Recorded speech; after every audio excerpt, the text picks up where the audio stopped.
Hello everyone, welcome back to my YouTube channel. आज की video में हम क्लास 11th बायोलॉजी के chapter morphology of flowering plants के क्वेश्चंस करने वाले हैं। देखो यार, मैंने ये चैप्टर कंप्लीट करा दिया है यूट्यूब पे, बट शायद कुछ ग्लिच हो गया है यूट्यूब पे, वो वीडियोस शो नहीं हो रही है। पता नहीं, शायद यूट्यूब कम्युनिटी से डिलीट हो गई हैं या फिर कुछ तो प्रॉब्लम हुई है, मैं चेक करूँगी। लेकिन मैंने ये चैप्टर कंप्लीट करवा दिया है आपको, और अब हमने एक नई शुरुआत की है, एक नई अपनी सीरीज़ चालू की है, जिसमें हम पहले तो हम सिर्फ चैप्टर्स की मैं एक्सप्लेनेशन की वीडियो डाली थी, क्लासेस कर रहे थे हम। लेकिन अब हम क्या कर रहे हैं, पहले हम थ्योरी पढ़ रही थी, अब हमने ये सोचा है कि हम लोग क्वेश्चंस भी करें साथ साथ में, है ना। ठीक है, तो अब जो लोग न्यू हैं इस सीरीज़ में, मैं बता देती हूँ। देखो यार, अभी आप इतने भी लेट नहीं हो, लेकिन आप स्टार्ट कर लो। देखो, सबसे पहले तो बात करते हैं, ये जो क्वेश्चन है ये कौन कर सकता है। अगर आप स्कूल एग्ज़ाम्स के लिए प्रिपेयर कर रहे हो तो भी आप इन क्वेश्चंस को कर सकते हो बिना सोचे समझे। क्यों?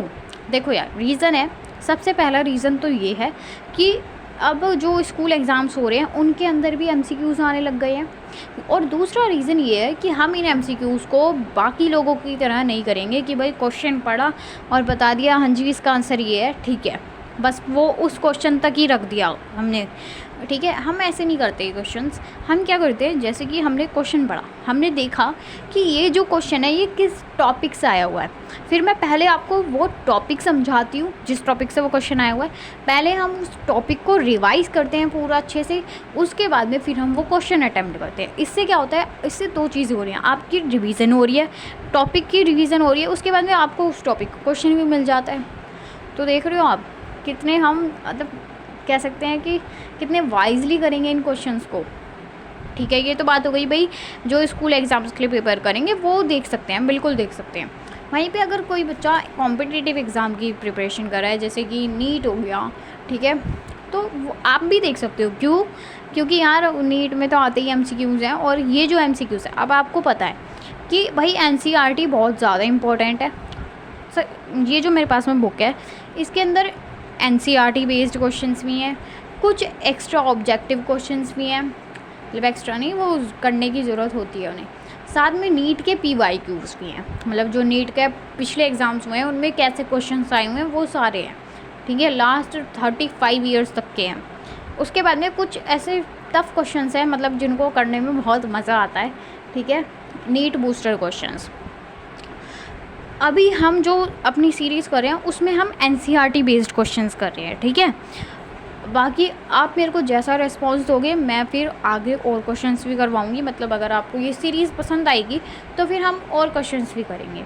और आप एक काम कर सकते हो, मेरे को कमेंट करके बता सकते हो, 10 आउट ऑफ रेटिंग देख सकते हो, मतलब आप मेरे को 10 में से रेटिंग देख सकते हो कि भाई कैसी वीडियोस चल रही है। 10 में से अगर एक देना है तो एक भी दो, कोई दिक्कत नहीं है, बट देना ज़रूरी होता है। Response is very important for us. ठीक है, क्योंकि तभी हम कनेक्ट कर पाते हैं आप लोगों से। बस अब शुरू करते हैं, बहुत इंट्रो बड़ा हो गया। तो देखो यार, आज हम कौन सा चैप्टर करने वाले हैं, आज हम करने वाले हैं मॉर्फोलॉजी ऑफ फ्लावरिंग प्लांट्स।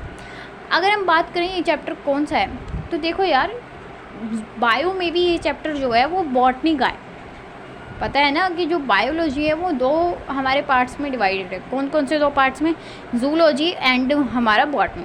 तो ये बॉटनी का चैप्टर है, काफ़ी इंपॉर्टेंट चैप्टर है। अगर मैं बात करूँ इस चैप्टर की, तो इसमें से एग्जाम्पल्स का ही खेल है। ठीक है, और उनसे हमें डरना नहीं है। जब मैंने ये चैप्टर पढ़ाया था तो मैंने एक चीज़ समझाई थी, एक चीज़ बोली थी आपको कि इस चैप्टर को कैसे पढ़ना है। देखो यार, कोई दिक्कत नहीं है, आप क्या करो, एक A4 साइज़ की शीट ले लो, ठीक है, और उसमें सारे एग्जाम्पल्स लिख लो। मतलब जैसे कि टैप रूट के ये एग्जाम्पल है, टैप रूट की मॉडिफिकेशन के एग्जाम्पल है, फाइलोटैक्सी के लिख लो। ठीक है, सारे एग्जाम्पल्स एक पेज पे आप लिख लो, A4 साइज़ की शीट लो, और उसमें क्या करो, जैसे ये शीट है तो उसमें ऐसे बीच में 3-4 स्केल से लाइंस खींचो, और फिर सारे एग्जांपल्स लिखो। आपके एक पेज पे सारे एग्जांपल्स आ जाएंगे। उसको फिर कुछ नहीं करना यार, 5 मिनट सुबह बस, मतलब आप ऐसे भी नहीं करो, रट्टा भी मत मारो। एक बारी 5 मिनट सुबह उसको पढ़ लो, और एक बारी रात को 5 मिनट पढ़ लो, बस आपको बिल्कुल ऐसे माइंड में सेट हो जाएंगे वो एग्जाम्पल्स। ठीक है, ये जो है ना, कह सकते हैं ये जो ट्रिक है या फिर टेक्निक है, ये यूज़ करके देखना, 5 दिन करके देख लो, 2 दिन करके देख लो, 1 दिन भी करके देख सकते हो, ठीक है, आप खुद रिजल्ट दीजिएगा। अब देखो हमारा जो फर्स्ट क्वेश्चन है वो क्या बोल रहा है, हमारे फर्स्ट क्वेश्चन में बोला गया है inferior ovary is found in. Simply हमसे इस क्वेश्चन में डायरेक्ट क्वेश्चन पूछा है एग्जाम्पल्स से। ये जो क्वेश्चन है, यानी कि ये जो क्वेश्चन है ये किस टॉपिक से पूछा गया है। जब हमने अपना चैप्टर पढ़ा था तो हमने देखा था, भाई देखो सबसे पहले ओवरी क्या होता है ये आपको पता है या नहीं, ये देखते हैं। देखो यार हमें पता है कि हमारे पास में ना फ्लावर है, फ्लावर के अंदर काफ़ी सारे पार्ट्स होते हैं। एक पार्ट होता है अपना, भाई हम जैसे ह्यूमंस हैं, हमारे में भी फीमेल मिलते हैं, मेल्स मिलते हैं, ठीक है ना, और कुछ अपने ट्रांसजेंडर्स भी होते हैं। लाइक अब मैं समझाती हूँ फ्लावर के केस में क्या होता है। भाई हमने 10th क्लास में वो फ्लावर का डायग्राम तो बनाया था ना, ठीक है, नहीं बनाया हो तो भाई आप वीडियो देख लो, मैंने करा रखा है। बाकी देखो अब मैं बताती हूँ क्या होता है। यार हमारे फ्लावर के अंदर ना काफ़ी सारे पार्ट्स होते हैं।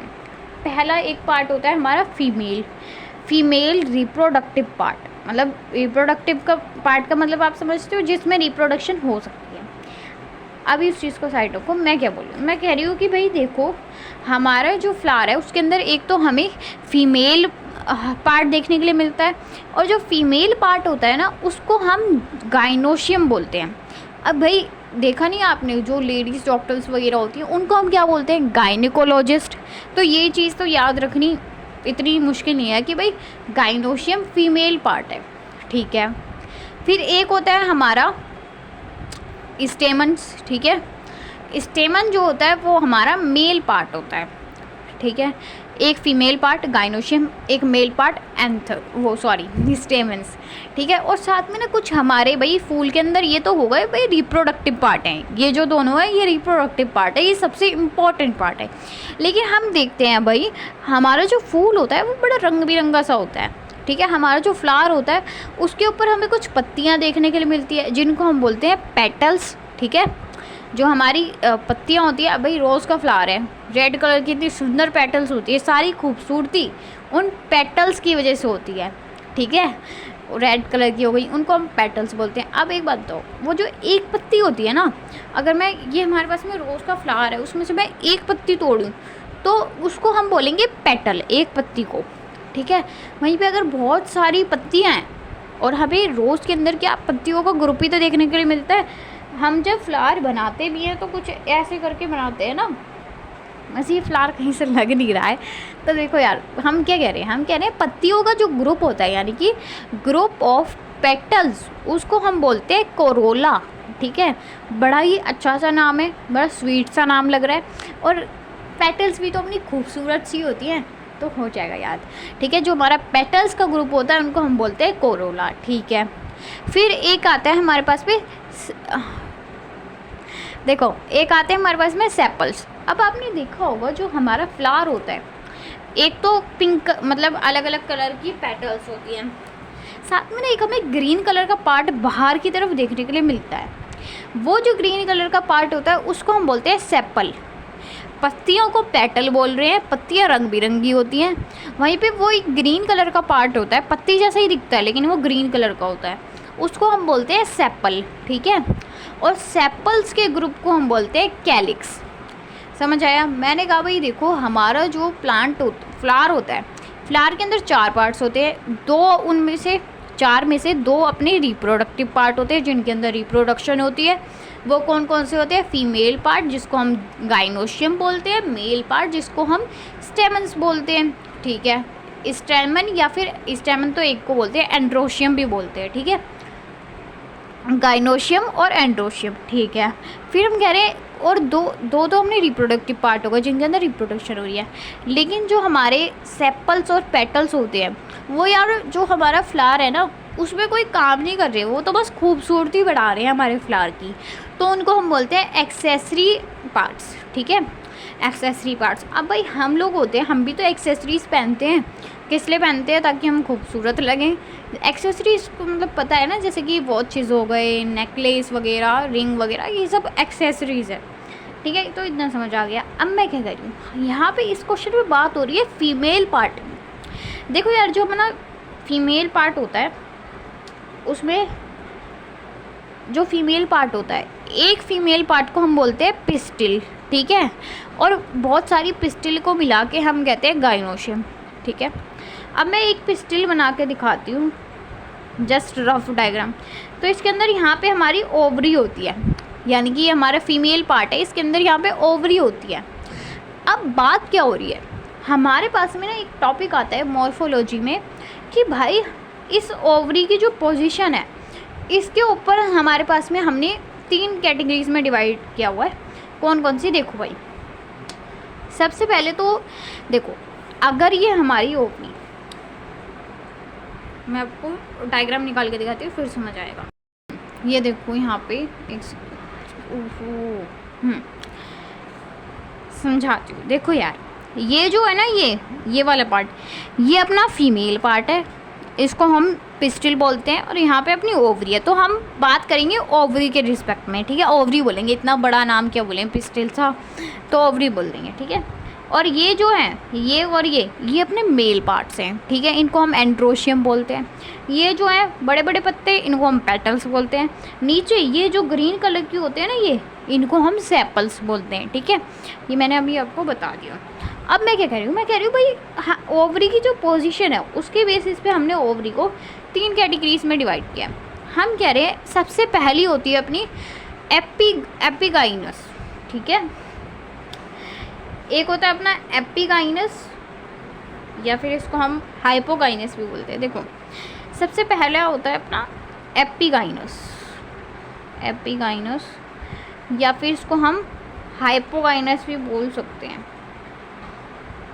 सॉरी, ये जो, हाँ थोड़ी मिस्टेक हो गई, ध्यान कहीं और होता है तो ऐसे होता है। देखो, एपिगाइनस का मतलब क्या होता है, इसका दूसरा नाम होता है इन्फीरियर ओवरी। देखो, अगर आपको वर्ड आ जाए एपिगाइनस या फिर वर्ड आ जाए इन्फीरियर, इसका क्या मतलब होता है। देखो यार, इन्फीरियर का मतलब आपको पता है, नीचे, ठीक है। और यहाँ पे हम बात करते हैं किसके रिस्पेक्ट में, ओवरी के रिस्पेक्ट में। यार, इन्फीरियर ओवरी के केस में क्या होता है कि जो हमारी ओवरी होती है ना, ये जो बाकी पार्ट्स हैं इनसे नीचे होती है। अगर हमारी ओवरी बाकी पार्ट्स से नीचे होएगी तो उसको हम बोलते हैं इन्फीरियर ओवरी, ठीक है। वहीं पे अगर हमारी ओवरी बाकी पार्ट से ऊपर होएगी तो उसको बोलते हैं हम, हमारा क्या, हाइपोगाइनस, ठीक है। गाइनस वर्ड समझ रहे हो, गाइनोशियम के लिए यूज़ हो रहा है, यानी कि फीमेल पार्ट के लिए। अब हम कह रहे हैं भाई, अगर ओवरी ऊपर है तो उसे बोलेंगे हाइपोगाइनस, अगर ओवरी नीचे है तो उसको बोलेंगे एपिगाइनस। वहीं पे क्या है, एक सिचुएशन ये भी होती है कि ओवरी इन सभी पार्ट्स के बराबर है तो उसको हम बोलते हैं पेरिगाइनस। अब इनकी मेनली हमें एग्जाम्पल्स याद करनी है। देखो, जो हमारी हाइपोगाइनस वाली ओवरी होती है, यानी कि जब ओवरी ऊपर है, वो कहाँ पर देखने के लिए मिलता है, वो हमें देखने के लिए मिलता है मालवेशी फैमिली में। मालवेशी फैमिली के एग्जांपल्स जैसे कि मस्टर्ड, चाइना रोज़, ये हो गए। वहीं पे एक एग्जांपल इसमें हमें सोलेनेसी का देखने के लिए मिलता है, ब्रिंजल। आप सिंपली इनके एग्जांपल्स देखो, जो हमारे हाइपोगाइनस वाले हैं उनके examples, mustard, china rose, brinjal हो गया, ट्यूनिया हो गया, ये दोनों सोलेनेसी फैमिली के, ये दोनों मालवेशी फैमिली के हैं। तो समझ आया। मैंने कहा भाई देखो, हमारी ओवरी ऊपर है किनके केस में, मस्टर्ड, ब्रिंजल, चाइना रोज़ और ट्यूनिया के, ठीक है। वहीं पे ओवरी नीचे मिलती है कहाँ पे, हमारे ककरबिट्स पे। ककरबिट्स जैसे कि ये घिया और खीरा, ये वाली जो फैमिली है इसको हम ककरबिट्स बोलते हैं। हम कह रहे हैं इनमें ना ओवरी नीचे देखने के लिए मिलती है। और साथ में इसका एक और एग्जांपल होता है गुआवा से काफ़ी क्वेश्चंस आते हैं, और एक और वहाँ से एग्जांपल से क्वेश्चन आते हैं, रे फ्लोरेट ऑफ सनफ्लावर, तो आपको इनको याद करना है। फिर वहीं पे एक होता है हमारे पास में जहाँ पे ओवरी भाई सभी पार्ट्स के बराबर है, उसको हम बोलते हैं पेरिगाइनस। उसके एग्जाम्पल होते हैं पीच, प्लम, रोज़, ठीक है। अब हम अपने क्वेश्चन पे आते हैं। यार आपको पता है क्या हुआ, मैं बोले जा रही हूँ और मैंने वीडियो स्टॉप कर रखी थी, मुझे ये नहीं पता कि मैंने कब से स्टॉप की हुई है। देखो यार, गड़बड़ हो गई यार, बहुत ही बेकार फीलिंग आ रही है। देखो यार, मैंने अभी क्या बताया, शिट। देखो यार मैंने ना अभी डायग्राम दिखाया था, रुक जाओ मैं स्टॉप ही नहीं कर रही, ऐसे ही दिखाता हूँ यार। देखो मैंने अभी ये डायग्राम दिखाया, मैंने बोला कि हम ना ओवरी के पोजीशन की रिस्पेक्ट में बात करेंगे, मतलब ओवरी कहाँ पर मिल रही है। तो 3 कंडीशन हो सकती हैं। पहली कंडीशन ये हो सकती है कि जो हमारी ओवरी है, पहली कंडीशन ये हो सकती है कि हमारी जो ओवरी है वो सबसे ऊपर देखने के लिए मिले। तो जहाँ पे सब ओवरी सबसे ऊपर देखने के लिए मिलती है उसको हम बोलते हैं हाइपोगाइनस, ठीक है। और जो हाइपोगाइनस होता है उसके एग्जांपल्स होते हैं हमारे मालवेशी फैमिली और सोलेनेसी। इनके एग्जांपल्स में जैसे कि आ जाएंगे मस्टर्ड, चाइना रोज़, ट्यूनिया और साथ में हमारा ब्रिंजल, ठीक है। फिर वहीं पे ये हो सकता है कि ओवरी नीचे हो इन बाकी पार्ट से, तो उसको हम बोल देते हैं एपिगाइनस और इन्फीरियर ओवरी भी बोलते हैं।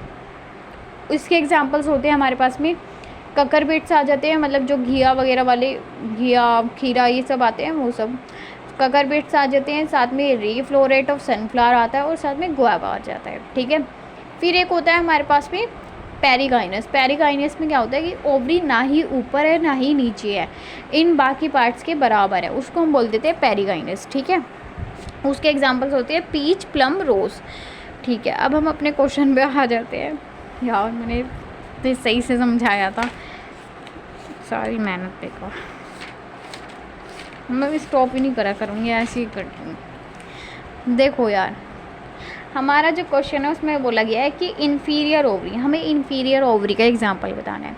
और मैंने अभी अभी आपको समझाया इन्फीरियर ओवरी होता क्या है कि यहाँ पे क्या होता है, जो हमारी ओवरी होती है ना वो बाकी पार्ट्स के रिस्पेक्ट में नीचे देखने के लिए मिलती है। और इसके एग्जांपल्स होते हैं हमारे ककरबिट्स, यानी कि जो घिया हो गया, साथ में खीरे वगैरह ये सब आ जाएंगे, वाटरमेलन वगैरह, और साथ में हमारे पास में गुआवा आता है और रे फ्लोरेट आता है। अब देखते हैं उनमें से ढूंढते हैं। सोयाबीन क्या ऐसा कोई एग्जांपल था? नहीं। मस्टर्ड, भाई मस्टर्ड जो है वो तो हमारा, उसमें तो ओवरी ऊपर देखने के लिए मिलती है, वो तो एग्जांपल है किसका? हाइपोगाइनस का, तो ये भी नहीं हो सकता, ये भी नहीं हो सकता। ट्यूनिया भी अपना हाइपोगाइनस का है, यानी कि ओवरी यहाँ पे सुपीरियर होती है, ऊपर देखने के लिए मिलती है। गुआवा, यस ये इसका सही आंसर होगा, गुआवा में ही इन्फीरियर ओवरी देखने के लिए मिलती है। तो आपने देखा हमने कैसे अपना क्वेश्चन भी किया और टॉपिक भी रिवाइज किया। मुझे पता है कुछ लोग सोचेंगे इतना टाइम लगा दिया क्वेश्चन में, भाई हम लोग भगा नहीं रहे हैं। जब आपके एग्ज़ाम्स आएंगे ना तो तब मैं प्रैक्टिस भी करवाऊंगी ऐसे क्वेश्चंस की, जब हम जस्ट मतलब एक वीडियो में कम से कम ऐसे 100-200 क्वेश्चंस कर लेंगे, तब हम इन चीज़ों को समझेंगे नहीं, तब हम सिर्फ क्वेश्चंस करेंगे। अभी मैं समझा भी रही हूँ, ठीक है। फिर हमसे बोला जा रहा है चाइना रोज़, हमसे चाइना रोज़ के बारे में सारे फीचर्स पूछ रहे हैं। सबसे पहला फीचर हमें एस्टिवेशन से पूछा गया। अब मैं आपको एस्टिवेशन समझाती हूँ। देखो यार हमने पढ़ा कि भाई हमारे फ्लावर के अंदर फूल पत्तियाँ होती हैं, ठीक है। तो क्या होता है, हाँ, एस्टिवेशन का मतलब होता है कि पत्तियाँ कैसे अरेंज हैं, ठीक है। तो ये 4-5 तरीके होते हैं। सबसे पहला होता है कि देखो ऐसे करके ना कोई भी पत्ती, सारी पत्ती ना दूर दूर है, ना ही ओवरलैप कर रही है। ओवरलैप का मतलब समझते हो आप? जैसे कि हमारी एक पत्ती है और ये दूसरी, इसने इस वाली पत्ती ने इसको ओवरलैप कर लिया, ठीक है। तो ऐसा कुछ नहीं है। एक पहला तरीका ये हो सकता है कि जो हमारी दोनों पत्तियां, मतलब सारी पत्तियां ऐसे ऐसे ऐसे ऐसे ऐसे ऐसे लगी हुई हैं, टच नहीं कर रही हैं एक दूसरे को, उस वाली कंडीशन को बोलते हैं हम वेलवेट, ठीक है। और वेलवेट के एग्जाम्पल होता है अपना कैलोट्रोपिस, ठीक है। फिर एक आ जाता है अपने पास में ट्विस्टेड। ट्विस्टेड में के अंदर क्या होता है, ट्विस्टेड के अंदर ना जैसे कि हमारी एक पेटल है, एक ऐसे आएगी, फिर देखो भाई यहाँ पे एक ऐसे आएगी, फिर दोबारा से एक ऐसे आ जाएगी, ऐसे करके कुछ इस तरीके से होता है ट्विस्टेड में। यहाँ बना देती हूँ, फिर मैं रफ कर दूँगी। ट्विस्टेड के अंदर कुछ ऐसे होता है, फिर ये नीचे आ जाएगा और इसके ऊपर एक और ऐसे ऐसे करके, मतलब ट्विस्टेड होता है। ये नीचे आएगा, ये वाला ऊपर आएगा, ठीक है। मतलब एक पत्ती एक बारी ओवरलैप कर रही है और एक बारी ओवरलैप हो रही है, ये कंडीशन है, इसको हम ट्विस्टेड बोलते हैं। इसका एग्जांपल अपना मालवेशी फैमिली आता है। मालवेशी फैमिली के एग्जांपल्स तो आपको याद होने चाहिए, जैसे कि हमारे पास में मस्टर्ड, चाइना रोज़, ठीक है। तो ये होते हैं मालवेशी फैमिली के एग्जांपल्स। तो ये जो है ट्विस्टेड वाली एस्टिवेशन, ये हमें मालवेशी फैमिली में यानी कि चाइना रोज़ में देखने के लिए मिलती है, ठीक है। आपको ट्विस्टेड ये समझ आ गया।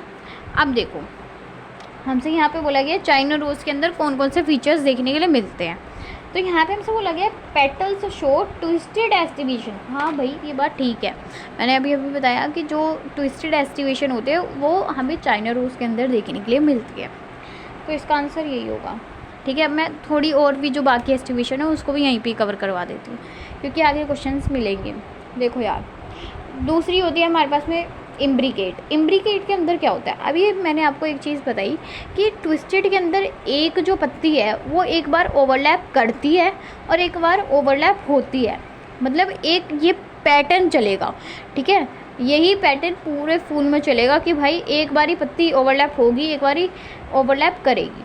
वहीं पे इम्ब्रिकेट के अंदर क्या होता है कि कोई भी ना ऐसे पैटर्न नहीं बन रहा होता, कभी भी कोई भी पत्ती मतलब ओवरलैप कर लेती है, कभी कोई पत्ती ओवरलैप हो जाती है, कभी दोनों साइड से वो ओवरलैप करती है। मतलब देखो ये हमारी पत्ती है, कभी क्या हो रहा है कि ये इसने इस वाली पत्ती को ओवरलैप कर लिया, फिर वहीं पे एक पत्ती आई इसने उसको भी ओवरलैप कर लिया, तो ये कोई पैटर्न नहीं बन रहा, इसको हम बोलते हैं इम्ब्रिकेट। इम्ब्रिकेट हमें कहाँ पे देखने के लिए मिलता है, एस्टिवेशन हमें देखने के लिए मिलता है केशिया और गुलमोहर के अंदर, ठीक है। फिर एक आता है अपना वैक्सिलरी। वैक्सिलरी के अंदर क्या होता है, पहले दो बड़ी पत्ती आएंगी, फिर दो छोटी, फिर सबसे दो छोटी पत्ती, ठीक है। और वैक्सिलरी जो एस्टिवेशन होता है वो हमें लेग्यूम्स में देखने के लिए मिलता है, लेग्यूमिनेसी फैमिली में। लेग्यूमिनेसी फैमिली के एग्जांपल्स जैसे कि हमारे मटर हो गए, पी वगैरह, ये सब आते हैं, ठीक है। लेग्यूमिनेसी में दालें आ गई, ये सब लेग्यूम्स हैं, तो उनके अंदर हमें वैक्सिलरी एस्टिवेशन देखने के लिए मिलती है। समझ में आ गया एस्टिवेशन। अब हमसे बोला जा रहा है चाइना रोज़ के अंदर ट्विस्टेड एस्टिवेशन देखने के लिए मिलती है। हाँ भाई ये सही बात है, तो टिक कर लेते हैं। फिर बोल रहा है ओवरी सुपीरियर। मैंने जब अभी ये क्वेश्चन कराया इसलिए मैं कह रही थी कि भाई हमें टॉपिक रिवाइज करना बहुत ज़रूरी है। अभी मैंने वो टॉपिक कराया, यहाँ पे भी क्वेश्चन दिया हुआ है सुपीरियर ओवरी। हाँ सही बात है, क्योंकि हमने अभी पढ़ा सुपीरियर ओवरी के एग्जांपल्स होते हैं अपने मस्टर्ड, चाइना रोज़, ब्रिंजल और ट्यूनिया, तो ये बात बिल्कुल ठीक है। फिर बोल रहा है डायएडल्फस स्टेमन्स आर फाउंड। अब मैं ये चीज़ समझाती हूँ। देखो यार, हमने अभी पढ़ा कि हमारे पास में मेल पार्ट होता है, मेल रिप्रोडक्टिव पार्ट होता है जिसको हम बोलते हैं एंड्रोशियम। अब यहाँ पे क्या होता है कि ना देखो एंड्रोशियम हम किसे बोल रहे हैं, बहुत सारे स्टेमन्स के ग्रुप को, बहुत सारे मेल पार्ट्स के ग्रुप को हम एंड्रोशियम बोल रहे हैं। तो यार ऐसा हो सकता है कि जो हमारे मतलब मान लीजिए हम कह रहे हैं कि हमारे पास में गुच्छा है स्टेमन का, उसको हम एंड्रोशियम बोल रहे हैं। मैं कह रही हूँ अगर एक गुच्छा है तो उसको हम बोलते हैं मोनोएडल्फस। आपको मोनो का मतलब तो पता है ना, मोनो का मतलब होता है एक, ठीक है। तो मैं कह रही हूँ अगर एक गुच्छा है तो उसको हम बोलते हैं मोनोएडल्फस। मोनोएडल्फस कंडीशन हमें देखने के लिए मिलती है चाइना रोज़ के अंदर, या फिर कह सकते हैं मोनोएडल्फस कंडीशन जो होती है वो हमें हमारे मालवेशी फैमिली में देखने के लिए मिलती है, ठीक है। और मालवेशी फैमिली के एग्जांपल्स मैं बार बार बोल रही हूँ, याद कर लो, चाइना रोज़ हो गया, मस्टर्ड हो गई, ये सारे मालवेशी फैमिली के हैं। फिर हम क्या कह रहे हैं, हम कह रहे हैं कि भाई देखो एक तो हो गया, अगर एक गुच्छा मिल रहा है उसको हम बोलते हैं मोनोएडल्फस कंडीशन, ये हमें देखने के लिए मिलती है मालवेशी फैमिली में। फिर एक होती है अपनी डायएडल्फस कंडीशन, यानी कि हमें दो गुच्छे देखने के लिए मिल रहे हैं, और दो गुच्छे देखने के लिए मिल रहे हैं, ये हमें कहाँ देखने के लिए मिलता है, ये हमें लेग्यूम्स में देखने के लिए मिलता है। अगेन लेग्यूम्स के एग्जांपल अपनी दालें हो गई, मटर हो गई, ये सब, ठीक है। तो ये चीज़ होती है, सही है। अब यहाँ पे हमसे बोल रहा है कि भाई डायएडल्फस स्टेमन मिलते हैं चाइना रोज़ के अंदर, डायएडल्फस स्टेमन देखने के लिए मिलते हैं। भाई ये तो गलत बात है, क्योंकि मैंने अभी बताया जो चाइना रोज़ होते हैं उनके अंदर तो मोनोएडल्फस देखने के लिए मिलती है कंडीशन, मोनोएडल्फस स्टेमन। डायएडल्फस स्टेमन तो हमें लेग्यूम्स में देखने के लिए मिलता है, तो ये गलत बात हो गई। अब नेक्स्ट हमें प्लेसेंटा से बोला गया। देखो भाई क्या होता है, इसके लिए मैं आपको डायग्राम दिखाती हूँ, डायग्राम से ज़्यादा समझ में आएगा, क्योंकि अब स्टॉप नहीं करनी वीडियो। देखो यहाँ पे ये डायग्राम से, यहाँ पे आप एक बात देख पा रहे होगी, हमारे पास में ये 5 तरह की होती है प्लेसेंटेशन। देखो यार प्लेसेंटा क्या होता है, इसके बारे में ना हम वैसे रिप्रोडक्शन वाले पार्ट में ज़्यादा अच्छे से पढ़ते हैं, अभी आप समझो, बस इस चीज़ को याद रखो, इनके एग्जाम्पल्स याद रखो। ये तो मटर जैसा लग रहा है और ये मटर ही है। देखो यार, इस वाली जो प्रेजेंटेशन है इसको हम बोलते हैं मार्जिनल। बात क्या करते हैं, हम कह रहे हैं कि जो ओव्यूल है प्रेजेंटेशन के अंदर, हम बात करते हैं जो हमारे ओव्यूल्स हैं, हमें पता है ओवरी के अंदर ओव्यूल्स देखने के लिए मिलते हैं, है ना।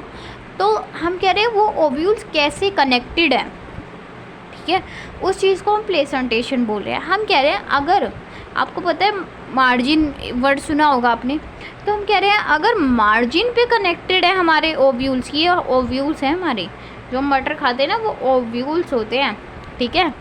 हम कह रहे हैं अगर ये जो हमारे ओव्यूल्स हैं ये मार्जिन पे कनेक्टेड है, तो इस वाली एस्टिमेशन को इस वाली प्रेजेंटेशन को हम बोलते हैं मार्जिनल प्रेजेंटेशन। ये हमें कहाँ देखने के लिए मिलती है भाई, मटर से याद रख सकते हो। मटर के लिए मैंने बताया कि भाई लेग्यूम्स में मतलब मटर जो होता है वो लेग्यूमिनेसी का एग्जाम्पल है, तो ये मार्जिनल वाली हमें लेग्यूम्स में देखने के लिए मिलती है, ठीक है। फिर एक आती है अपनी एक्साइल। एक्साइल के अंदर क्या होता है, जो हमारे प्लेसेंटा होता है वो एक्सियल पोजीशंस पे देखने के लिए मिलता है, ठीक है। और यहाँ पे जो अपनी ओवरी होती है कई पार्ट्स में डिवाइडेड होती है। आपने नींबू देखा होगा, नींबू देखना, आज नींबू को काटना बीच में से, आप देखोगे कि ऐसे करके आपको सेक्शंस देखने के लिए मिलते हैं। इस एक सेक्शन को हम बोलते हैं लोक्यूल, और आप देख पा रहे हो यहाँ पे बहुत सारे लोक्यूल्स होते हैं, 2-3 लोक्यूल्स देखने के लिए मिलते हैं हमें, ठीक है। तो ये वाली जो हमारी प्रेजेंटेशन होती है इसको हम बोलते हैं एक्साइल। और यहाँ पे बीच में बीज होते हैं ना नींबू के, जब हम नींबू पानी शिकंजी बनाते हैं आते नहीं है वो बीज, तो वो बीज यहाँ पे होते हैं, ठीक है, ये बात हमें पता है। तो ये वाली जो नींबू वाली है प्रेजेंटेशन, इसको हम एक्साइल बोलते हैं। इसके एग्जांपल्स कौन कौन से हो गए भाई, नींबू जो होता है वो खट्टा होता है, इसको हम सिट्रस फ्रूट बोलते हैं, ठीक है। तो सारे सिट्रस फ्रूट्स आ जाएंगे इसमें, साथ में हमारा चाइनो रोज़ भी एक्साइल ही शुक होता है। फिर एक आता है पेराइटल। पेराइटल के अंदर क्या हो जाता है कि ये जो अपने ओव्यूल्स होते हैं साइडों में चिपक जाते हैं, ठीक है, और ये हमें देखने के लिए मिलता है मस्टर्ड और आर्जीमोन के अंदर, ठीक है। फिर एक आता है फ्री सेंट्रल। भाई ओव्यूल्स बीच में पड़े हुए हैं, कोई लोक्यूल नहीं बना हुआ, बीच में है, ये हमें देखने के लिए मिलता है प्रिमरोज और डायंथस के अंदर। फिर एक आता है हमारे पास में base of the ovary. Ovary के बेस पे अगर मिल रहा है तो उसको हम बेसल बोलते हैं, नाम से ही पता लग रहा है, और ये हमें सनफ्लावर और मैरीगोल्ड के अंदर देखने के लिए मिलता है, ठीक है। अब हमें देखना है क्वेश्चन में क्या आता हमारा।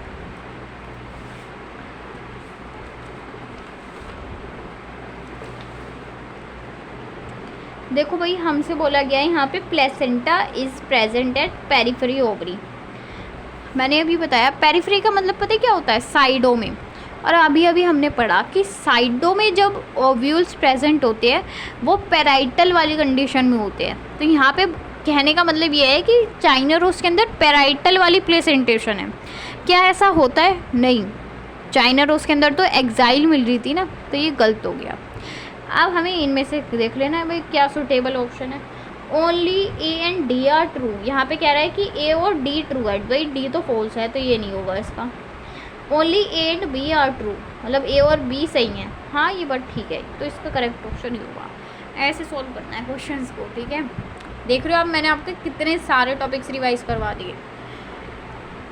मतलब ये एस्टिमेशन, प्लेसेंटेशन, यहाँ से बहुत क्वेश्चंस आते हैं भाई, हम टॉपिक्स रिवाइज कर रहे हैं पूरे पूरे। अब देखो नेक्स्ट बोला जा रहा है, if the margin of sepal और petal overlap one another but not in any particular direction, the estimation is known as. देख लो भाई, एक टॉपिक को रिवाइज करने का कितना फ़ायदा होता है।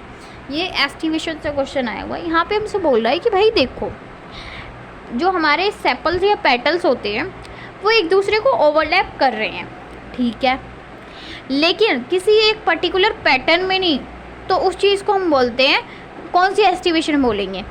तो यार मैंने अभी बताया था, एक तो एस्टिमेशन होती है जिसके अंदर पर्टिकुलर एक पैटर्न में अगर ओवरलैपिंग हो रही, अगर एक पर्टिकुलर पैटर्न के अंदर ओवरलैपिंग होती है तो उसको हम बोलते हैं ट्विस्टेड एस्टिमेशन।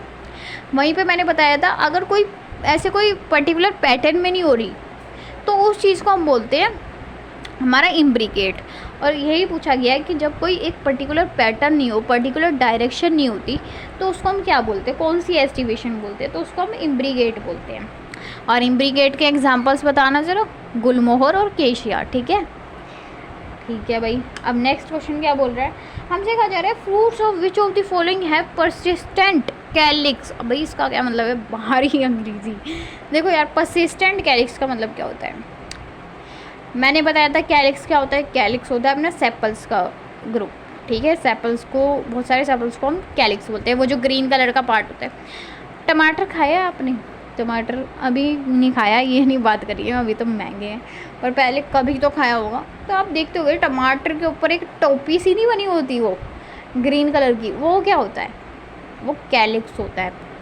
ठीक है, बैंगन खाए होंगे, वैसे मैंने आज ही बैंगन खाए हैं बैंगन खाए होंगे आपने, बैंगन के ऊपर वो एक बड़ी सी टोपी होती है, वो क्या होता है, वो होता है अपना कैलिक्स। तो हम देख पा रहे हैं भाई साहब, ये जो कैलिक्स है बाकी सब्जियों में तो नहीं है, ये कुछ कुछ सब्जियों में ही है। ऐसा क्यों है, तो जो हम देख पा रहे हैं कि कुछ कुछ सब्जियों में कैलिक्स चिपका रह गया है, और उस चिपके हुए कैलिक्स को हम बोलते हैं परसिस्टेंट कैलिक्स, यानी कि चिपका हुआ कैलिक्स। इसी को भाई इंग्लिश में घुमा फिरा के परसिस्टेंट कैलिक्स बोल दिया। और परसिस्टेंट कैलिक्स कहाँ मिलता है, ये हमें याद करने की ज़रूरत है नहीं है भाई, हमें ये तो पता ही है कि भाई टमाटर में और बैंगन में देखने के लिए मिलता है। अब इतनी इंग्लिश आपको आती होगी कि भाई टमाटर को इंग्लिश में टमाटो बोलते हैं, बैंगन को इंग्लिश में ब्रिंजल बोलते हैं, बस वही ऑप्शन ढूंढना है। हमसे कहा जा रहा है ब्रिंजल, भाई पहले ही ऑप्शन, तो हाँ भाई ब्रिंजल के अंदर देखने के लिए मिलता है वो। ठीक है, ये चीज़ हो गई। अब नेक्स्ट हमसे बोला जा रहा है out of the following which one is a fodder plant. अब ये क्वेश्चन आ गया फैमिलीज से। इस चैप्टर में फैमिलीज़ वाला एक पार्ट आता है, वहाँ पे हमें बेसिकली 3 फैमिलीज़ पढ़नी होती है। कौन कौन सी, लेग्यूमिनेसी, सोलेनेसी और साथ ही में हमारा लिलिएसी। अब देखो फैमिलीज़ जो है बड़ा टॉपिक है, इतना ज़्यादा डिटेल में नहीं कर पाएंगे, बट मैं आपको उनके फ्लोरल फॉर्मा से याद करवा दूँगी चीज़ें। ठीक है, और उसी से ही सारा कुछ हम कवर कर लेंगे। तो चलिए, सबसे पहली फैमिली अपनी आ जाती है फैबिएसी। भाई फैबिएसी फैमिली को ही हम फैबिएसी फैमिली का ही दूसरा नाम होता है लेग्यूमिनेसी। लेग्यूमिनेसी कौन सी फैमिली, मटर वाली। ठीक है, मटर दालों वाली। तो यहाँ पे हम कह रहे हैं फैबिएसी फैमिली, इसका जो फ्लोरल फॉर्मूला होता है ये होता है, इसी को ही हमें याद करना है। मैं आपको याद करवाऊंगी बहुत ही मस्त तरीके से, आप भूल नहीं पाओगे। देखो एक मिनट रुको। देखो हमारे पास में 3 फैमिलीज़ होती हैं याद करने के लिए, उनको हम कैसे याद करेंगे। ऑफ कोर्स मैं आपको पूरा वैसे नहीं बता पाऊँगी, वो हम आप डिटेल वीडियो में देख लेना, मैंने बनाई हुई है। और बाकी अभी मैं पूरी कोशिश करूँगी इस पूरे टॉपिक को कंप्लीट करने की। देखो भाई हमारे पास में 3 तरह की फैमिलीज़ होती है। कौन कौन सी फैमिलीज़ होती है, फैबिएसी, सोलेनेसी और लिलिएसी। सबसे पहले तो मैं बता देती हूँ ये कौन कौन सी फैमिली होती है। देखो भाई फैबिएसी फैमिली है, इसका दूसरा नाम होता है लेग्यूमिनेसी। ठीक है, लेग्यूमिनेसी कौन सी फैमिली होती है, जिसके अंदर मटर आ गई, दालें आ गई, ये सारी दालें कौन सी, अरहर की आ गई, मूंग दाल आ गई, तो ये सारे इस वाली फैमिली में आ जाते हैं। सोलेनेसी फैमिली जो होती है आलू वाली फैमिली होती है। इसके अंदर सोलेनेसी फैमिली के अंदर आलू आ जाएंगे, टमाटर आ जाएंगे, हमारे बैंगन आ जाएंगे, ये सारे हमारे सोलेनेसी फैमिली के अंदर आते हैं। फिर वहीं पे लिलिएसी के अंदर आते हैं अपने लहसुन प्याज। ठीक है, ये सारी फैमिलीज़ है। ठीक है भाई, ये 3 फैमिलीज़ है, इनके बारे में हमें पढ़ना है, तो देखते हैं। सबसे पहले आप देख पा रहे होगी मैंने यहाँ पे ऐसा कुछ सिंबल बनाया हुआ है। भाई इस सिंबल का मतलब क्या होता है, यहाँ से मैं एक और टॉपिक कवर करने वाली हूँ। देखो ये जो अपना पहला सिंबल है, ये वाला सिंबल है, यहाँ पे ये सिंबल अलग है, ये सिंबल अलग है। भाई इसका मतलब क्या है, मैं आपको समझाती हूँ। ये जो अपना सिंबल है, ये पहला जो सिंबल है, ये रिप्रेजेंट करता है सिमेट्री के बारे में बताता है। ठीक है, तो मैंने क्या बोला था हाँ, तो ये जो पहला सिंबल होता है ये हमारा सिमेट्री को रिप्रेजेंट करता है। अब मैं आपको सिमेट्री के बारे में बताती हूँ, सिमेट्री भी टॉपिक कवर हो जाएगा यहाँ पे। देखो भाई सिमेट्री का मतलब क्या होता है,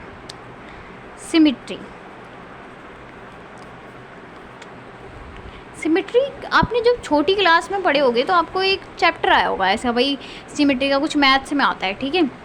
ये इरेज़र है, ठीक है, ये इरेज़र है। अगर मैं इसको बीच में से काटूँ, ठीक है, अगर मैं इस इरेज़र को बीच में से काटूँगी, मान लीजिए यहाँ से काट रही हूँ, तो ये 2 पार्ट्स में डिवाइडेड हो जाएगा, ठीक है। और वो जो 2 पार्ट्स होंगे वो मुझे बराबर मिल जाएंगे, ठीक है भाई। वहीं पे अगर मैं इस इरेज़र को इस यहाँ से काटूँगी इस तरफ से, तो भी ये 2 पार्ट्स में डिवाइडेड हो जाएगा और वो जो 2 पार्ट्स होंगे वो इक्वल होंगे, ठीक है। जब इसको हम काटते हैं, ये देखते हैं भाई इक्वल है, कहाँ से इक्वल है, इस चीज़ को ही हम सिमेट्री बोलते हैं। हम कहते हैं 3 तरह की सिमेट्री होती है। कौन कौन सी? सबसे पहली जो सिमेट्री आती है वो होती है अपनी एक्टिनोमॉर्फिक, ठीक है। एक्टिनोमॉर्फिक का मतलब क्या होता है? एक्टिनोमॉर्फिक का मतलब समझाती हूँ। ये हमारे पास में एक बॉल है, गोल बॉल है, ठीक है, गोल सी बॉल है। अगर मैं इस बॉल को यहाँ से काटूँ तो भी ये मुझे इक्वल पार्ट्स में देखने के लिए मिलेगी। अगर इस बॉल को मैं यहाँ से काटूँगी, मतलब दूसरी जगह बनाती हूँ, अगर मैं इस बॉल को यहाँ से काटूँगी इस प्लेन से, तो भी ये मुझे 2 इक्वल पार्ट्स में देखने के लिए मिलेगी। अगर मैं इस बॉल को, सेम बॉल को ऐसे काटूँ या ऐसे काटूँ, ऐसे काटूँ, ऐसे काटूँ, कहीं से भी काटूँ, मुझे ये इक्वल प्लेन्स में ही देखने के लिए मिलेगी। मैंने क्या कहा, मेरी बात दोबारा सुनो। मैंने कहा भाई देखो, हमारे पास में एक बॉल थी, उस बॉल को मैं कहीं से भी काटूँ, उस बॉल को मैं किसी भी प्लेन से काटूं तो मुझे इक्वल पार्ट्स में मिल जाएगी। इस तरह की सिमेट्री, मतलब ऐसी सिमेट्री जिसके अंदर हम अपने फ्लावर को कहीं से भी काट दें हमें इक्वल पार्ट्स मिलेंगे, उसको हम बोलते हैं एक्टिनोमॉर्फिक, ठीक है।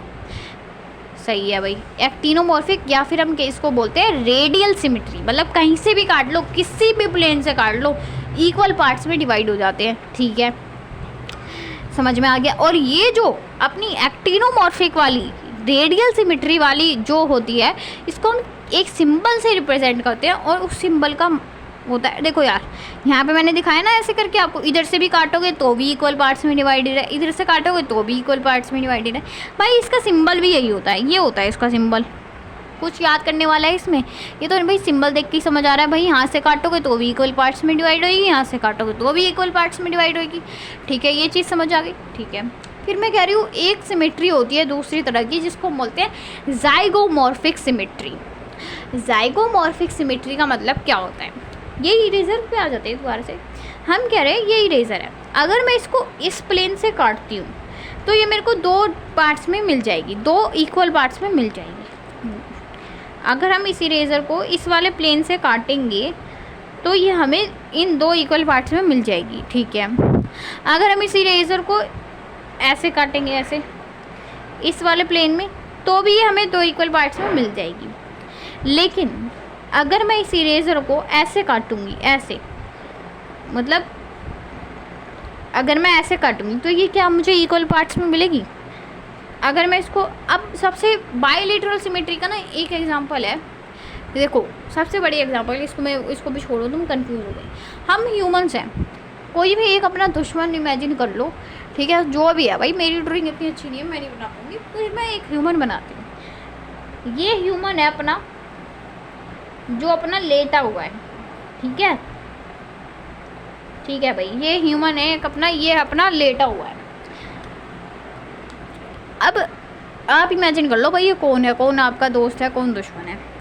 अगर हम लोग इस ह्यूमन को यहाँ बिल्कुल बीचों बीच से काटेंगे, यहाँ से बिल्कुल माथे के बिल्कुल बीच में से काटेंगे, जहाँ पे बिंदी लगाती है गलत, वहाँ से अगर बिल्कुल काटेंगे तो ये हमें 2 इक्वल पार्ट्स में मिल जाएगा। ऐसे ऐसे करके हमें 2 इक्वल पार्ट्स में मिल जाएगा। भाई इस साइड देखेंगे तो भी इसकी एक आँख आ रही है, आधी नाक आ रही है, आधा होठ आ रहा है, ठीक है, एक हाथ आ रहा है, एक पैर आ रहा है।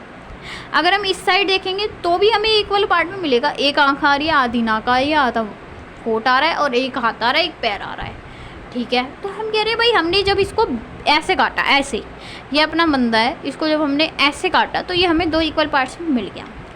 वहीं पे मैं कह रही हूँ एक इंसान खड़ा हुआ है, अब ठीक है, ऐसे करके कोई पर्सन खड़ा हुआ है, पहले ही पर्सन ऐसे लेटा हुआ था, ठीक है, तो हमने इसको यहाँ से देखो, इस साइड से दिख रहा है, ये पर्सन अपना लेटा हुआ था, इसकी इधर शक्ल है, ये इसकी आँखें, ठीक है, ये ऐसे करके, ये जो अपना पर्सन है ये पहले ऐसे करके लेटा हुआ था, तो जब हमने इसे यहाँ से काटा तो ये हमें इक्वल पार्ट्स में मिल गया। अब मैं कह रही हूँ ये पर्सन ऐसे है, मतलब अब इसका मुंह इस साइड है, इसकी कमर इस साइड है, अगर मैं इसे अब ऐसे काट दूँ, ऐसे, समझ रहे हो, इसका जो मुंह है वो इस साइड है, इसकी कमर इस साइड है, अगर मैं इसको यहाँ से काटूँगी यहाँ से, तो क्या ये मुझे इक्वल पार्ट में मिलेगा? नहीं मिलेगा भाई। अगर हम ऐसे दो पार्ट्स मिल जाएंगे, ये इधर वाला आधा आ गया, ये अपना मुंह वाला हिस्सा, इधर पीछे आ गया सर वाला हिस्सा, तो अगर मैं देखूंगी तो भाई वो इक्वल में नहीं मिलेगा। तो यहाँ पे क्या हुआ, यहाँ पे ये हुआ कि हमें ह्यूमन को किसी एक पर्टिकुलर प्लेन है भाई, अगर आप इसी जगह से काटोगे ना तो ये आपको इक्वल पार्ट्स में मिलेंगे, किसी और जगह से काटोगे तो इक्वल पार्ट्स नहीं मिलेंगे। तो यहाँ पे एक कंडीशन है, कोई एक पर्टिकुलर प्लेन है कि वहीं से ही काटना पड़ेगा आपको, अगर आपको दो इक्वल प्लेन चाहिए। इस वाली सिमेट्री को हम बोलते हैं ज़ाइगोमॉर्फिक सिमेट्री, और या फिर इसे हम बोलते हैं बाइलेटरल सिमेट्री। ठीक है, ठीक है भाई। और इसको हम कैसे रिप्रेजेंट करते हैं? इसको हम रिप्रेजेंट करते हैं इस सिंबल से। ठीक है, वहीं पे एक और आती है अपनी, एक होती है अपनी सिमेट्री, ये भाई कहीं से भी काट लो नहीं होगी इक्वल प्लेन्स में डिवाइड। ठीक है, किसी भी जगह से काट लो, कहीं से भी काटो, वो इक्वल प्लेन्स में डिवाइड नहीं होगी। जैसे कि अमीबा, उसकी कोई पर्टिकुलर शेप नहीं है, अगर मैं उसको इधर से काटूंगी तो भी मुझे इक्वल प्लेन नहीं मिल रहे, अगर मैं इधर से काटूंगी तो भी नहीं मिलेगी, कहीं से भी काटूंगी इक्वल प्लेन में नहीं मिलेगी। और उसका एग्जाम्पल होता है अपना कैना। ठीक है, समझ में आ गया। अब भाई इस पे आ दो, देखो मैंने क्या बोला, मैंने कहा भाई देखो अब मैं ये समझ सकती हूँ, मैंने ये चीज़ बहुत अच्छे से समझ ली है कि भाई ये जो सिंबल है ये किसका सिंबल है। ये सिंबल रिप्रेजेंट करता है सिमेट्री को। कौन सी सिमेट्री को? ज़ाइगोमॉर्फिक सिमेट्री, यानी कि कोई एक पर्टिकुलर प्लेन से मुझे इसे काटना पड़ेगा तो ही मेरे को दो इक्वल प्लेन्स मिलेंगे। ठीक है, ये ज़ाइगोमॉर्फिक बता रहा है, ये कह रहा है कि भाई फैबिएसी के जो मेंबर्स होंगे वो ज़ाइगोमॉर्फिक होंगे। ठीक है, फिर यहाँ इन दोनों में हमें एक्टिनोमॉर्फिक सिमेट्री देखने के लिए मिल रही है, कहीं से भी काट लो इक्वल प्लेन में बट जाएंगे। ठीक है, अब ये नेक्स्ट सिंबल कैसा है? देखो भाई, हमारे पास में दो जेंडर होते हैं, फीमेल और मेल।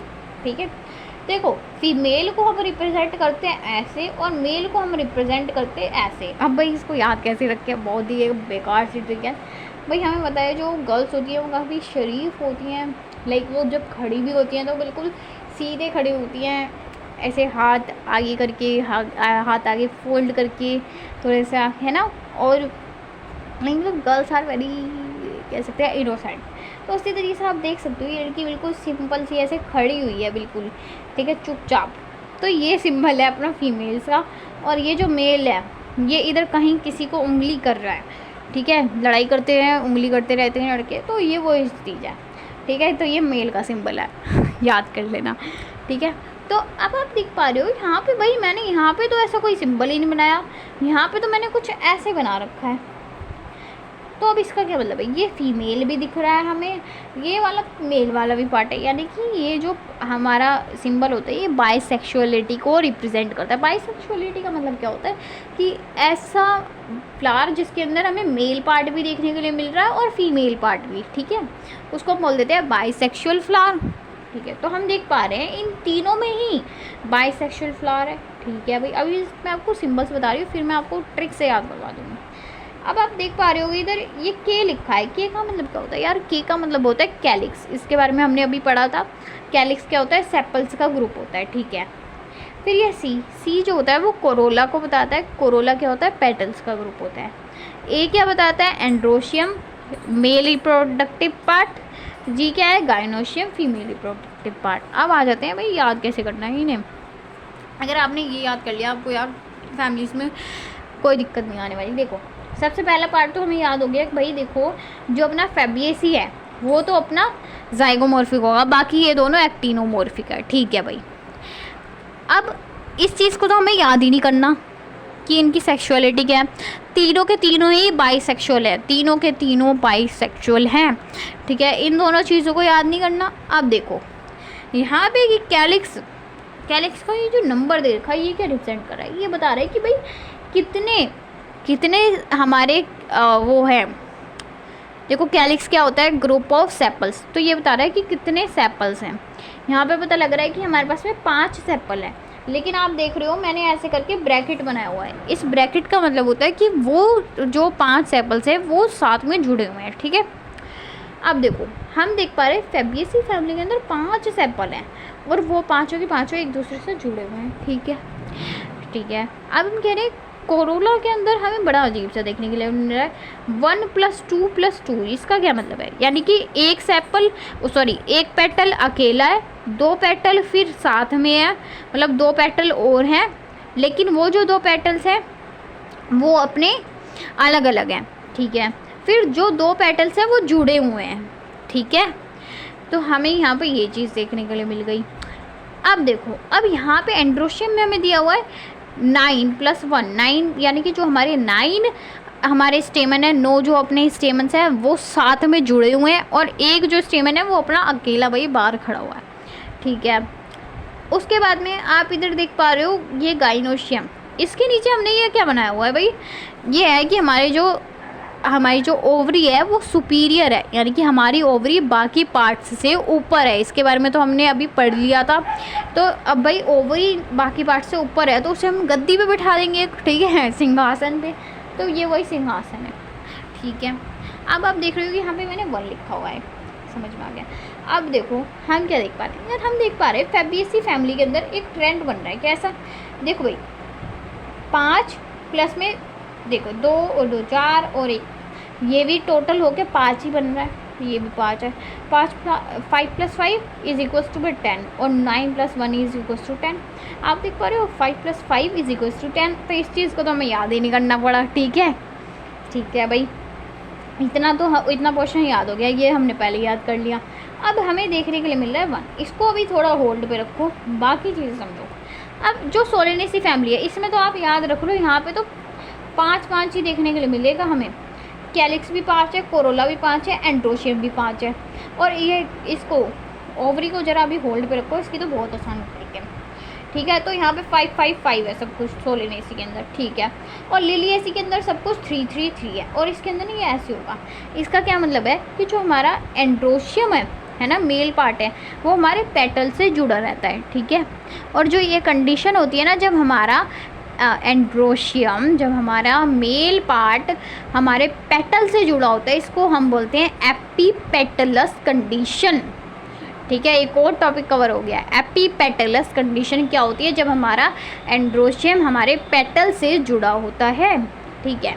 तो अगर आपसे क्वेश्चन आ गया कि भाई बताओ एपीपेटलस कंडीशन किस में देखने के लिए मिलती है, और आपको ऑप्शंस में दे दिया, अगर इन तीनों फैमिलीज़ को दे दिया ऑप्शंस में, तो आप किसको टिक करोगे, सोलेनेसी है। वहीं पे आपको क्वेश्चन ऐसे भी आ सकता है कि आपको एक एग्जांपल दे देगा सोलेनेसी फैमिली का, मान लो पोटैटो दे दिया और बाकी एग्जांपल्स फालतू के दे दिए, तो आप किसको टिक करके आओगे, अपने पोटैटो को, क्योंकि हमें पता है पोटैटो जो होता है वो सोलेनेसी फैमिली का होता है, और सोलेनेसी फैमिली के अंदर हमें एपीपेटलस कंडीशन देखने के लिए मिलती है, ठीक है। ये याद हो गया कि सोलेनेसी फैमिली के अंदर 5 5 5 होगा।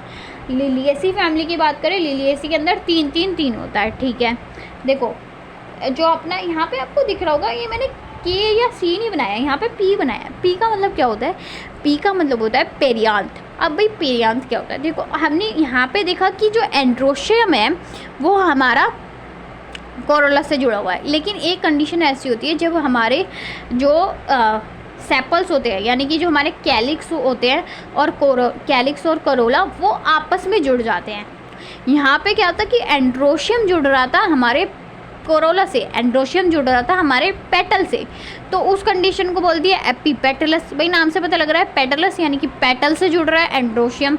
वहीं पे अगर ये कंडीशन होती है अपनी पेरियांथ, पेरियांथ के अंदर क्या होता है, इस चीज़ को हम इसी चीज़ को हम एपीटेपलस भी बोलते हैं, यानी कि यहाँ पे टेपल का फॉर्मेशन होता है। टेपल क्या होता है, जब हमारे कैलिक्स और कोरोला एक दूसरे से जुड़ जाते हैं तो उस चीज़ को हम बोलते हैं टेपल, ठीक है।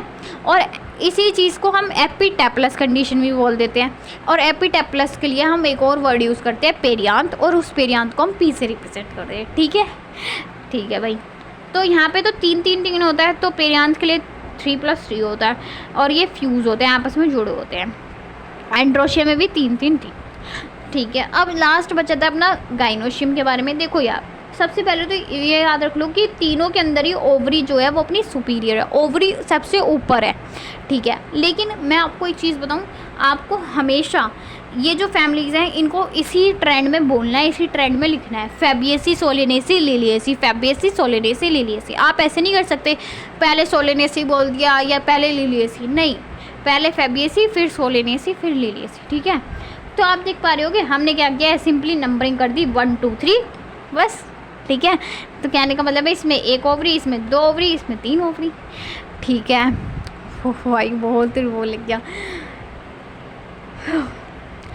तो ये हमारे फैमिलीज़ के बारे में हो गया। अब यार एग्जांपल्स देख लेते हैं इनके कुछ। देखो यार, फैबिएसी फैमिली है, उसके कुछ एग्जांपल्स मैंने बताया था, जैसे कि लेग्यूमिनेसी फैमिली भी बोलते हैं इसको, और इसके अंदर लेग्यूम्स आते हैं। लेग्यूम्स के एग्जांपल अपनी मटर आ गया, उसके बाद में दालें आ गई, अरहर की दाल, मूंग की दाल। ठीक है, फिर एक और एग्जांपल होता है सन हेम्प, साथ ही में हमारे ग्राउंड नट आ जाता है, सनफ्लावर वगैरह ये सब आ जाता है इसके अंदर। ठीक है, फिर एक और चीज़ होती है इसमें, सांस मिल गई। देखो इसमें एक और एग्जांपल आता है फोडर का। फोडर में हमारे 2 एग्जांपल्स होते हैं, सेसबेनिया और ट्राइफोलियम। ठीक है, याद करना है, सेसबेनिया और ट्राइफोलियम। ठीक है, फिर उसके बाद में हमारे पास में सोलेनेसी फैमिली के एग्जांपल्स आलू, टमाटर, बैंगन, ये सब आ गया। एक और एग्जांपल होता है सोलेनेसी का ट्यूनिया, टबैको भी इसी में ही आता है। ठीक है, फिर लिलिएसी फैमिली के अंदर आलू प्याज आ जाते हैं अपने, है ना। ठीक है भाई, और लिली भी आ जाता है, लिलिएसी फैमिली, लिली समझ सकते हो, है ना। अब देखते हैं अपने क्वेश्चन पे आ जाते हैं। वही फैमिलीज़ को हमने रिवाइज कर लिया, बहुत बड़ी बात है। ठीक है, चलो भाई क्वेश्चन देखते हैं।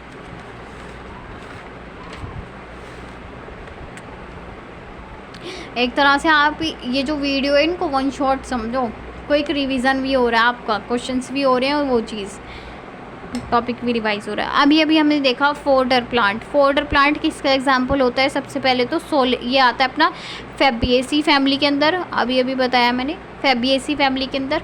और इसके मैंने 2 एग्जांपल्स बताए थे, सेसबेनिया और ट्राइफोलियम, उन्हीं को ही हमें यहाँ पे ढूंढना है। देखो पहला एग्जांपल ही दे दिया हमें सेसबेनिया, तो इसका आंसर ये होगा। ठीक है, अगर यहाँ पे ट्राइफोलियम भी आता तो वो भी इसका हो जाता आंसर। ठीक है, अब देखो, अब नीचे में क्या बोला गया है, which of the given symbol represent union of स्टेमन in tulip flower. देखो ट्यूलिप फ्लावर, ये जो ट्यूलिप होता है ये किसका एग्जांपल है, ये ट्यूलिप फ्लावर जो होता है ये लिलिएसी के अंदर आता है, लिलिएसी फैमिली के अंदर। और हमने देखा भाई यहाँ पे बात हो रही है कि स्टेमन के बारे में बताओ थोड़ा सा, ट्यूलिप फ्लावर के बारे में। देखो यार, हमें एक बात पता है कि जो ट्यूलिप फ्लावर होता है वो लिलिएसी फैमिली पे आता है, और अभी हमने देखा कि लिलिएसी फैमिली के अंदर कैसी कंडीशन होती है, वहाँ पे पेरियांथ होता है, और जो ये पेरियांथ होता है ये एंड्रोशियम से जुड़ा होता है। ठीक है, पेरियांथ के बारे में मैंने अभी बता दिया, कैलिक्स और कोरोला जब मिल जाते हैं उस चीज़ को पेरियांथ बोलते हैं, और यहाँ पे पेरियांथ जो होता है वो एंड्रोशियम से जुड़ा होता है। तो इसका आंसर ये होगा। देखो यार, अगर आपको ये दिखे तो इसको देख के कन्फ्यूज़ नहीं होना। ये जो होता है यानी कि जब हमारा कोरोला एंड्रोशियम से जुड़ा होता है, ये कंडीशन सोलेनेसी में देखने के लिए मिलती है। तो अगर आपको एग्जांपल में ऐसा भी दे सकता है कि यहाँ पे कोई सोलेनेसी फैमिली का एग्जांपल दे दे तो आपका आंसर ये होगा, लेकिन यहाँ पे हमें लिलिएसी फैमिली का एग्जांपल दिया है, इसीलिए हमने यहाँ पे ये इसको टिक किया है। पेरियांथ जो है एंड्रोशियम से जुड़ा होता है। ठीक है, हाँ ये समझ में। ठीक है, अब देखो यहाँ पे देखो, नेक्स्ट क्वेश्चन में हमसे बोला गया है इंडिगोफेरा। देखो Indigofera belongs to the plant family which have plants. Again यहाँ पे क्या क्वेश्चन आया हुआ है, ये जो इंडिगोफेरा होता है ये डाई होती है, और ये भी जो एग्जाम्पल होता है ये फैबिएसी फैमिली का होता है। इंडिगोफेरा भी जो होता है वो अपना फैबिएसी फैमिली में ही आता है।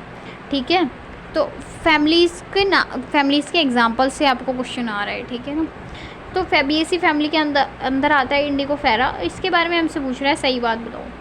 हमसे कहा जा रहा है फैबिएसी ये जो होता है ये एंडोस्पर्मिक सीड होते हैं, इसके अंदर नहीं। एंडोस्पर्म क्या होता है कि जब वो उससे रिलेटेड क्वेश्चन आएगा मैं आपको एक्सप्लेन करूँगी।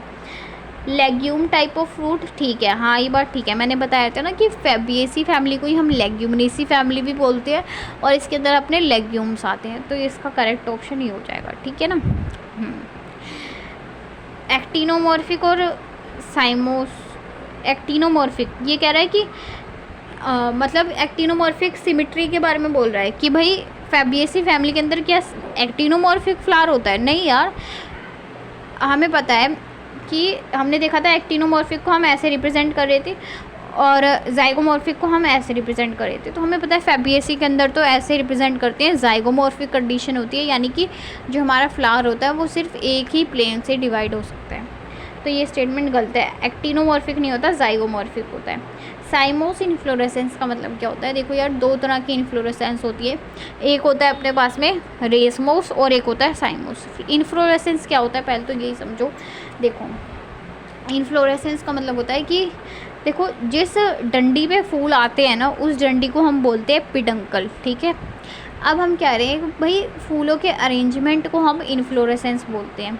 दो तरह का इन्फ्लोरेसेंस होता है, कहाँ पे समझाऊँ, एक सेकेंड। आपको लग रहा होगा कि हमने क्वेश्चंस कम किए हैं, लेकिन मैं बता दूं हमने बहुत सारे टॉपिक्स रिवाइज किए हैं आज। आप खोल के देख लेना अपनी एनसीईआरटी, हमने काफ़ी सारे टॉपिक्स रिवाइज किए हैं, ठीक है। ऐसे ना कोई भी नहीं कराता हो आपको क्वेश्चंस। अब देखो मैं कह रही हूँ दो तरह की इन्फ्लोरेसेंस होती है, कैसी? एक होती है अपनी रेसमोस और दूसरी होती है साइमोस।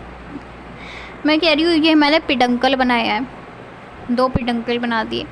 अगर ये पिडंकल मैंने बताया जहाँ पे फूल आते हैं, एक कंडीशन हमारी ये हो सकती है कि पहले जो फूल हैं वो यहाँ पे आए, पहले फूल नीचे आए, ठीक है। तो 1 लिख रहे हैं कि सबसे पहले फूल यहाँ पे आए, फिर यहाँ पे आए 2, फिर ऐसे ही मतलब बढ़ते जा रहे हैं और लास्ट में फिर फूल यहाँ आ गया ऊपर। ये जो ऊपर होती है इस चीज़ को बोलते हैं एपेक्स, या फिर हम बोल सकते हैं ये इसको हम टिप भी बोलते हैं, इसको हम एपेक्स भी बोलते हैं, ठीक है ना। लास्ट फ्लावर अपना यहाँ पे आया, ठीक है। फिर एक कंडीशन ये हो सकती है कि सबसे पहले ही फ्लावर, मतलब पहले ही फ्लावर यहाँ पे आ गया ऊपर, सबसे पहले फ्लावर एपेक्स पे आ गया, 1 लिख देते हैं। फिर उसके बाद में नीचे की तरफ आ रहा है, ठीक है। फिर लास्ट में यहाँ पे आ गया, ठीक है।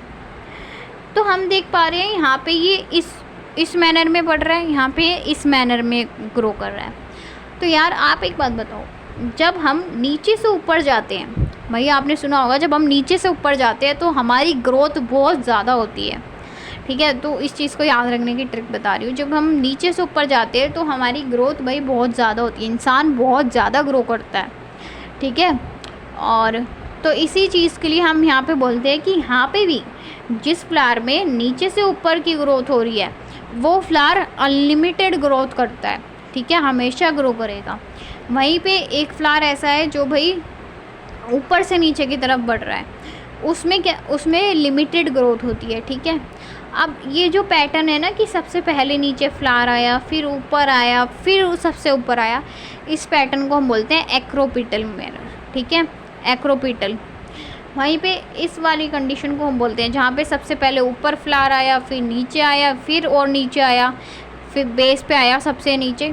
यहाँ पे क्या है कि सबसे लास्ट में आया बेस पे, तो इसको हम बोलते हैं बेसिपिटल मैनर, ठीक है, समझ में आ गया। और ये वाली जो कंडीशन होती है इसको हम बोलते हैं रेसमोस, और इस वाली कंडीशन को हम बोलते हैं साइमोस। अब मैं सम अप करती हूँ, मैंने क्या बोला, मैंने कहा भाई रेसमोस कंडीशन में क्या होता है, रेसमोस इन्फ्लोरेसेंस के अंदर क्या होता है, रेसमोस इन्फ्लोरेसेंस के अंदर हमारे पास में जो फ्लावर होता है वो एक्रोपिटल मैनर में ग्रो करता है, यानी कि सबसे पहले फ्लावर नीचे आएंगे, फिर उसके ऊपर और लास्ट में एपेक्स पे आएंगे। वहीं पे जो हमारे साइमोस इन्फ्लोरेसेंस होती है उसके अंदर हमारे पास में सबसे पहले जो फ्लावर होता है वो आता है सबसे ऊपर एपेक्स पे, फिर नीचे। इस मैनर को हम बोलते हैं, इस ट्रेंड को हम बोलते हैं बेसिपिटल, ठीक है। अब अपने क्वेश्चन पे आते हैं। देखो यहाँ पे हमसे बोल रहा है कि जो फैबिएसी फैमिली होते हैं वो साइमोस इन्फ्लोरेसेंस दिखाते हैं। नहीं, गलत बोल रहा है। फैबिएसी फैमिली के अंदर हमें साइमोस नहीं रेसमोस देखने के लिए मिलता है, ठीक है। ठीक है भाई, अब ये वाला एक और एग्जांपल देख लेते हैं। देखो यहाँ पे हमसे बोला जा रहा है यार, यहाँ पे हमें फैमिलीज़ दे दी और उनके एग्जांपल्स दे दी। मैंने अभी अभी आपको बताया था कि फैबिएसी फैमिली का एक एग्जांपल होता है सनहेम्प, ठीक है। तो ये जो एग्जांपल होगा वो फैबिएसी फैमिली का होगा, सनहेम्प, ठीक है। फिर अब ना क्या होता है कि ग्लोरिसा जो होता है वो लिलिएसी फैमिली का एग्जांपल होता है, और जो बेलाडोना होता है वो हमारी एक मेडिसिन होती है, ये सोलेनेसी फैमिली में आती है, ठीक है। तो बस मैच कर लेते हैं। हमारे फर्स्ट का बी है, फर्स्ट का बी, इनमें तो सी दे रखा है, तो ये तो बिल्कुल ही गलत हो गए। इन दोनों में से आंसर होगा। आगे देखते हैं, फर्स्ट का तो बी है, सेकंड का अपना सी है, सेकंड का सी, इसमें ए दे रखा है तो ये गलत, सेकंड का सी, थर्ड का ए, तो इसका करेक्ट आंसर ये हो जाएगा, ठीक है। अब आगे के जो क्वेश्चंस हैं वो हम कल करेंगे, यानी कि नेक्स्ट वीडियो में करेंगे। हमने सोचा है कि हम लोग ऐसा करते हैं अब कि एक दिन हम क्वेश्चंस करते हैं और एक दिन अपनी थ्योरी लेकर चलते हैं, बाकी देखते हैं क्या ट्रेंड फॉलो करना है। और यार प्लीज़ मेरे को बताओ, आपको क्वेश्चंस वाली सीरीज़ चाहिए, कंटिन्यू करें या नहीं करें इस सीरीज़ को, क्योंकि अगर आपको नीड है तो ही हम इस सीरीज़ को कंटिन्यू करें, वरना हम अपनी थ्योरी पे ही कंसंट्रेट करते हैं, अपनी थ्योरी पे ही फोकस करते हैं। तो मुझे बताना भाई, समझ में आ रहे हैं क्वेश्चंस को, ये कैसा लग रहा है आपको क्वेश्चंस करके। थोड़ा अपना रिव्यू देना सीखो भाई, और थोड़ा सा अप्रिशिएट करना भी सीखो। Like if you are studying in class 11th, और ऐसा भी हो सकता है if you are preparing for any competitive exam, then you should also like try to understand how to appreciate people. Like आपको भी अच्छा लगता होगा जब आपको कोई अप्रिशिएट करता होगा। यू ऑल्सो वॉन्ट कि अगर आपके अच्छे मार्क्स आ रहे हैं तो आपको कोई अप्रिशिएट करे, ठीक है। और ऐसे नहीं कि मुंह सड़ा के चल जाए, तो भाई आप भी नहीं करोगे, ठीक है।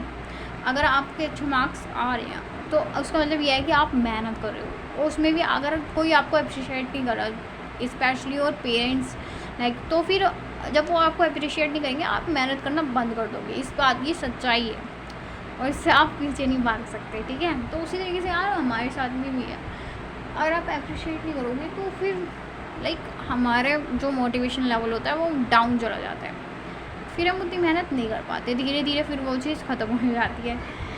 तो प्लीज़ वीडियो को शेयर वगैरह किया कीजिए, और कमेंट करके बताया कीजिए। अगर आप किसी को शेयर नहीं कर सकते तो एटलीस्ट खुद तो देखो और खुद कमेंट करके बता दिया करो, समझ आया नहीं आया तो भी बता दिया करो, ठीक है। तो बस यही था। If you like the video, then please press the like button and also share the video with your friends, and yes, please subscribe my YouTube channel, and yes, thank you so much for watching my video.